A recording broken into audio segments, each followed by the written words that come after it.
Kayla, and on June 23rd of 2019, I was diagnosed with leukemia. There are several types of leukemia. I was diagnosed with AML, also known as acute myeloid leukemia. Well, in order for this whole story to make sense, I would have to go back 2 weeks before um, the 23rd. So, me and my family were getting ready to go to my aunt's baby shower, and we just were just basically getting everything ready because we were going to take a road trip to El Paso, Texas. So I ended up getting sick the week before we had to go. So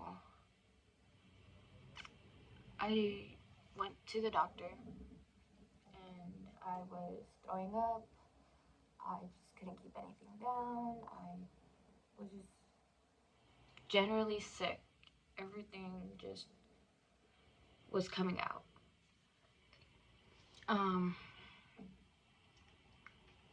So I went to the doctor. They told me that I just had the stomach flu, which was pretty reasonable. I didn't think anything of it. So I was sick for that week. And then I went to my boyfriend's graduation at on Friday of that week, and I still couldn't eat anything. I was throwing up everything. I just didn't get better. And it was a few days before we were about to leave, and everything just seemed to go away. Everything was perfectly fine. I actually was better for a few days. Then we ended up going to my aunt's baby shower. I started to feel sick again, so I was just taking it easy with eating, with just trying to drink a lot of fluids, and nothing really helped. And that was that was the next Saturday after that Friday. And on that Sunday, we were getting ready to leave to come back home. And nothing felt right at all. My grandma knew everything that was going on with me. She does work for a cancer clinic, so she saw everything that was happening to me and kind of put two to two together, and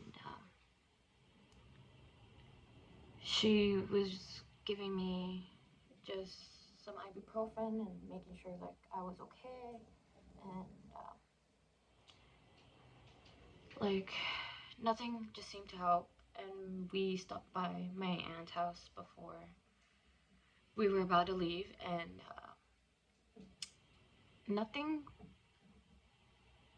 like I just didn't feel right, and I just was going in and out of sleep on her couch. And that's when my grandma saw me, and she kind of knew, but she just didn't want to say anything.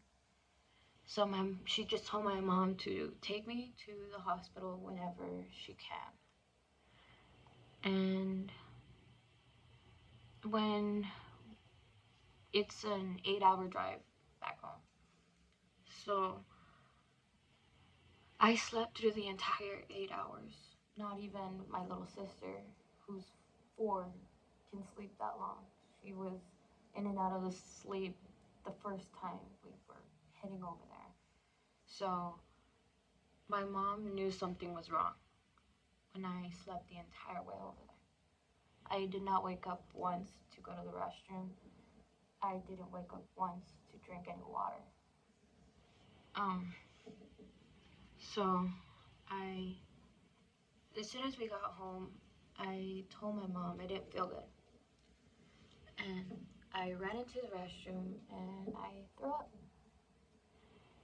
And my mom was really tired, so she went to bed, and I went to bed. We all did because we got here pretty late. And she worked the next morning, so she went to work and she told me to keep her updated if I felt any better, if I still felt bad, and she would take me to the hospital if I really wanted to go. And that night of the 23rd, well, it was actually the night before, it was on the 22nd, I didn't feel any better and I just couldn't take it any longer. So I told my mom. My mom was like, okay, get ready, we're gonna go to the hospital. And we got to the hospital. They couldn't find anything wrong with me. So they did a couple of blood tests, everything came back normal, except that my white blood cell count was high. And normally it means that like your body is trying to attack something, trying to like defend itself. But what my body was trying to help attack was just beyond us at this point. So my stomach was still hurting, and the doctors obviously pushed around to see what areas were hurting. So um, um, I told them where it hurt, and they immediately thought like, oh, it's your appendix. It's probably getting about to burst, so you're gonna have to go into immediate surgery. And they're like, but we don't do that here, and especially because I am a minor, they weren't going to do that at that hospital, so they wanted to transfer me to a different hospital that specializes, has somebody on staff, and was able to give me the right care. So I got then transferred to the Phoenix Children's Hospital. And before they put me into surgery, they just wanted to make sure that everything was what they said it was. And I'm sorry for putting on my sweater. I'm freezing.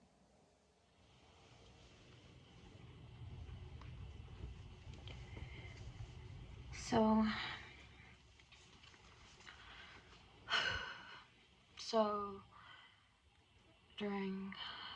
they decided to run more tests. I was in the emergency room, obviously, and that's when they noticed that my white blood cells were high. And at the Phoenix Children's Hospital, they actually specialize in several different cancers, and one of them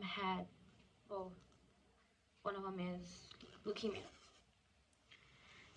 And during that's when they found out that I had leukemia. They went into my room and they told us that there was a good thing, that I wasn't going to be going into immediate surgery for my appendix. So they told us that, and then the doctor sat down and told me and my mom to just embrace ourselves, and she then told us that I had leukemia. And I remember every single moment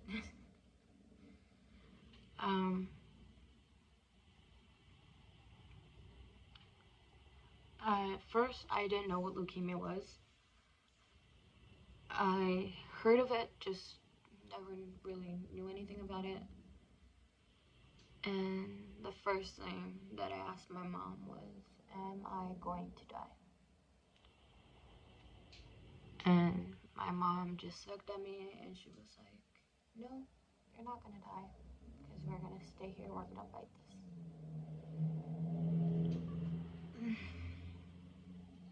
Then my mom told my my stepdad, and then my stepdad proceeded to tell my sister, my older sister, and they both rushed down to the hospital. And I then proceeded to tell my dad and then my boyfriend. And at first, my dad didn't believe me. He thought I was joking, because I had visited him in El Paso and he saw that I just didn't look good. Because at that point, I had lost 30 pounds in 2 weeks. And I was always the fit kid out of all of us. I was always in shape, I guess. So he didn't really think much of it. And my stepmom had looked at me and was like, you look extremely thin. Like, are you okay? And I was like, yeah, I was really sick. And at that time, she had gotten sick too with the stomach flu. So she was like, oh yeah, like, she also lost weight. She lost, I think it was like around 5 pounds at that time because of a stomach flu. So she saw me and was like, okay, like, that's kind of weird that you lost a bunch. And yeah, and then my dad told me that he was gonna figure things out with work and then that he would be on his way over here. And that same day, I got admitted into the hospital. I went up to the 7th floor, which is for kids with leukemia or any other cancer.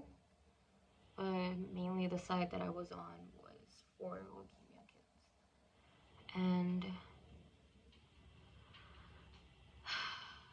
that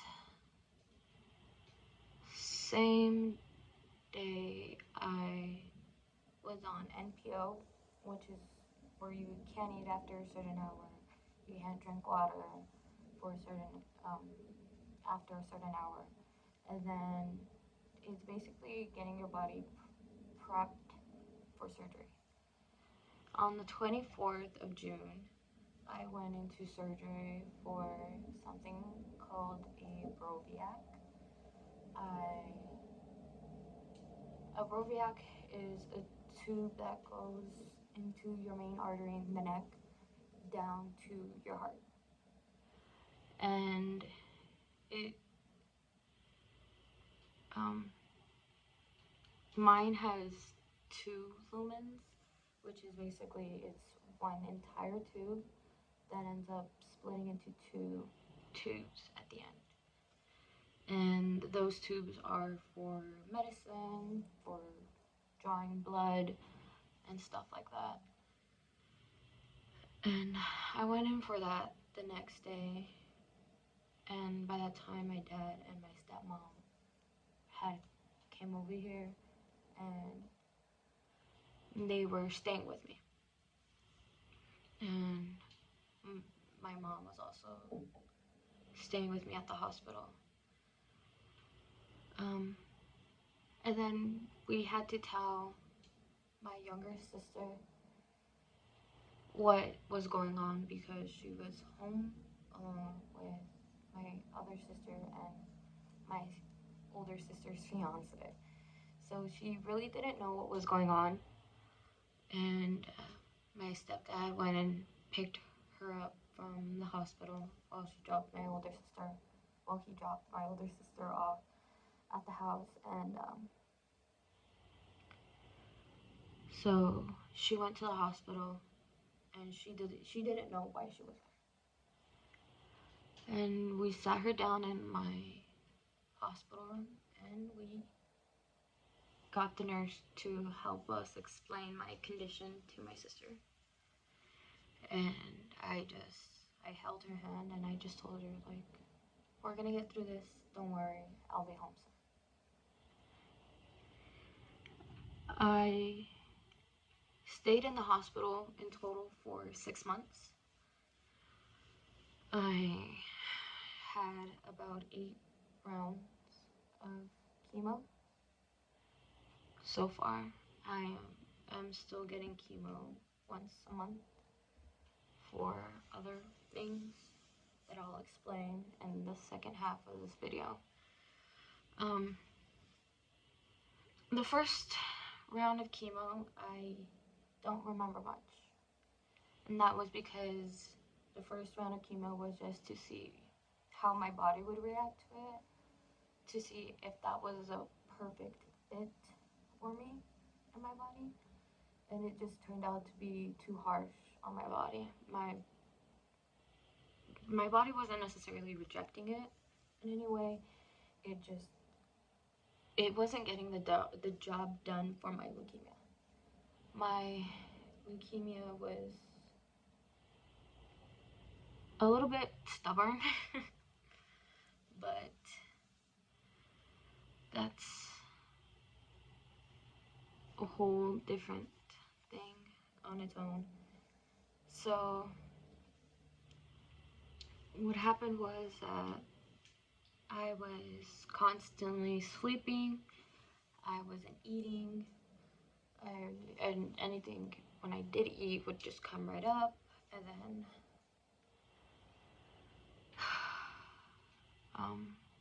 then I ended up getting one of my first complications was I don't know the exact term, but it was something that had to do with my digestive system in a way. I just wasn't, not like it wasn't working properly, so I had to go back on NPO, and I was on NPO for 2 weeks. I couldn't eat anything. I was getting everything from something called TPN. TPN is basically it's an IV form of your nutrients, and that's how I was getting all the nutrients my body needed for those 2 weeks. And I was also getting fluids for like through my Broviac too, because I couldn't drink anything. And my mom and my dad and everybody who visited me in the hospital told me that I would scream and cry for food and water for those 2 weeks. Me, I don't remember anything, so that just kind of sounded bizarre to me. My mom was also telling me, because during that time my 2 sisters weren't allowed to come see me at the hospital, because the hospital has a certain, like, during certain times of the year is when certain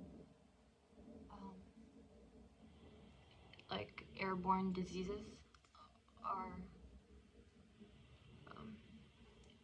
or obviously in the air, but during that time anybody who was under the ages 12 couldn't go to the hospital. My sister was over the age of 12, but just the fact that they didn't want her to see me that way, they just thought it was in the best interest for her to not come and see me during that time, but we could call each other. And during that that's how like we would communicate during that time, was a lot of FaceTime, a lot of phone calls, a lot of Snapchats. That's how all that was. But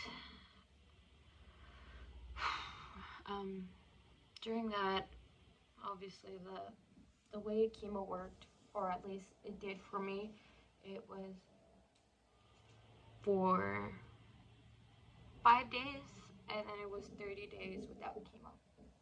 And that was just to get your body to process and digest all that medicine.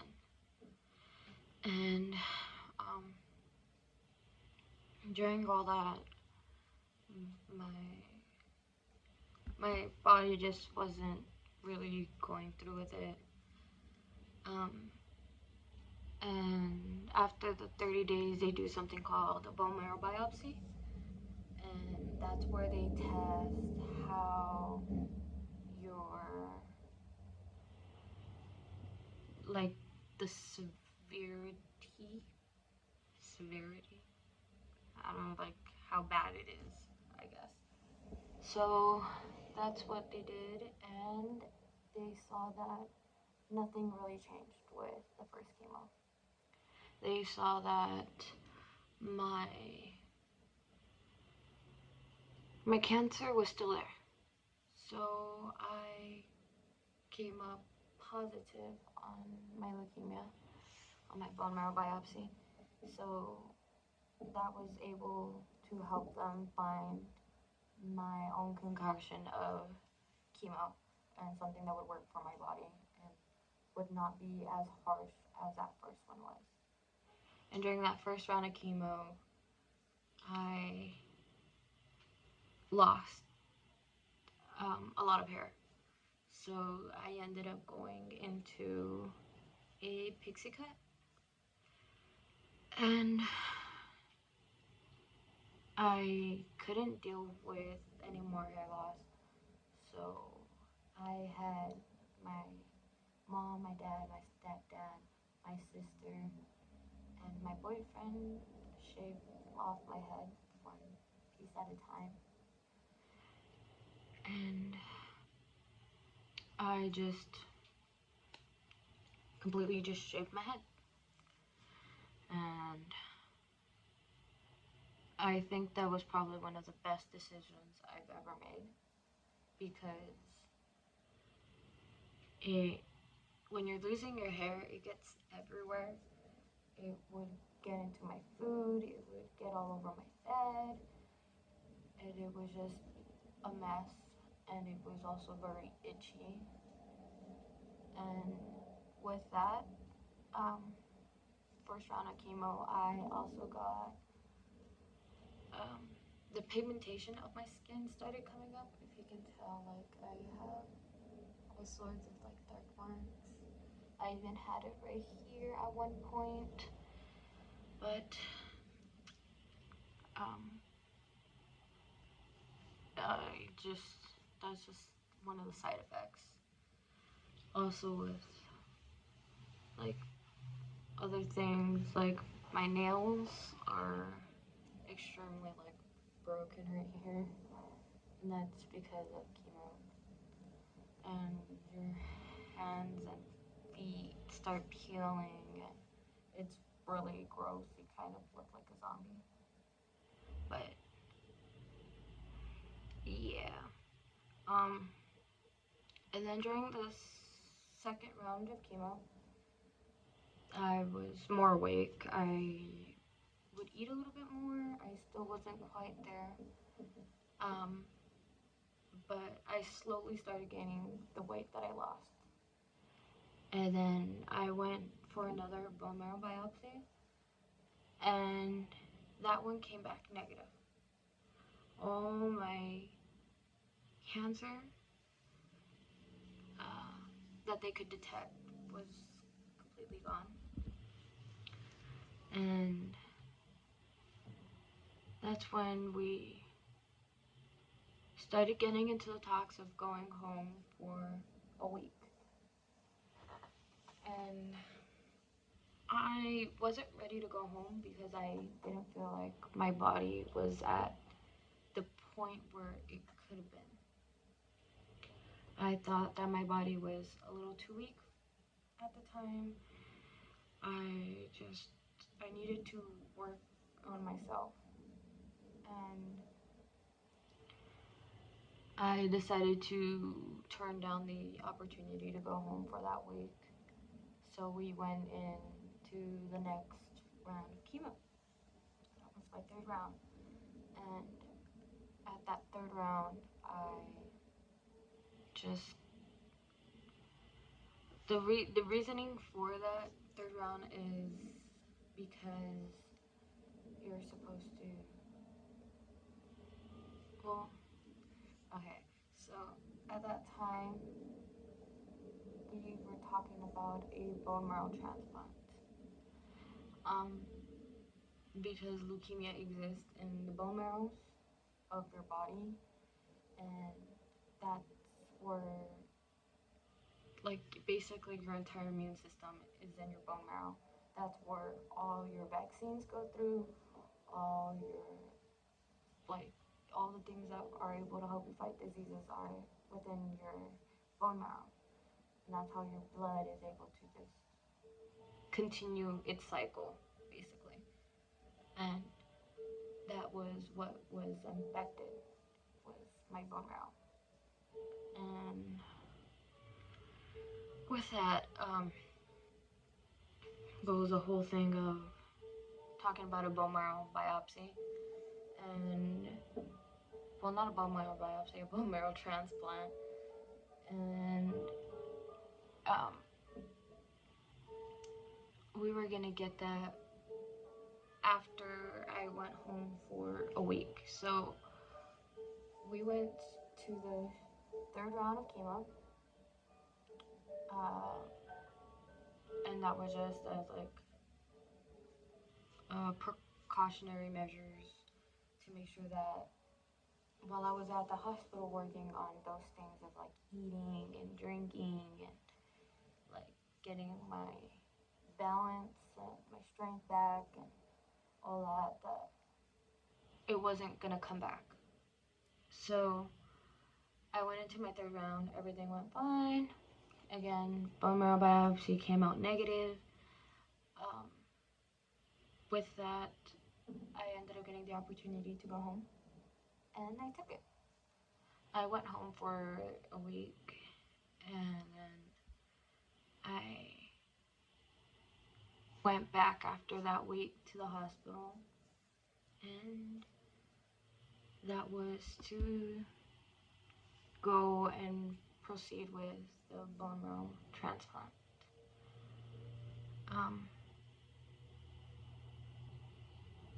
With that, you can do two things. If you have siblings, they will test your siblings to see who is a match, basically, who would have the better bone marrow to form my body. They'll check, like, what you've been exposed to, the way it works, your blood type, all those sorts of things. And my older sister was 100% match, so she was the one who gave me her bone marrow. And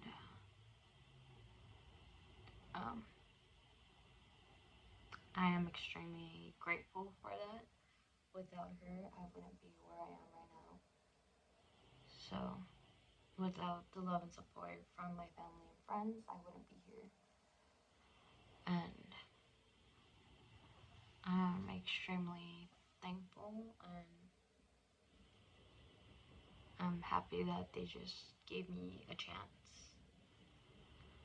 And they've always believed in me, even when I've had my moments where I would cry and beg to go home. They told me, just come on, let's get it over with, and then you can come home for good instead of coming in and out of the hospital.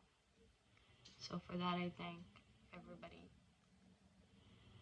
And those were my first 3 months of my journey with leukemia. In the second video, I will talk about the next 3.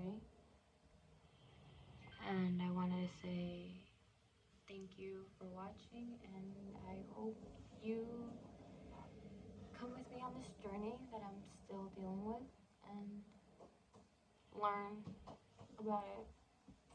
And hopefully I can help somebody out there with this same disease. Thank you.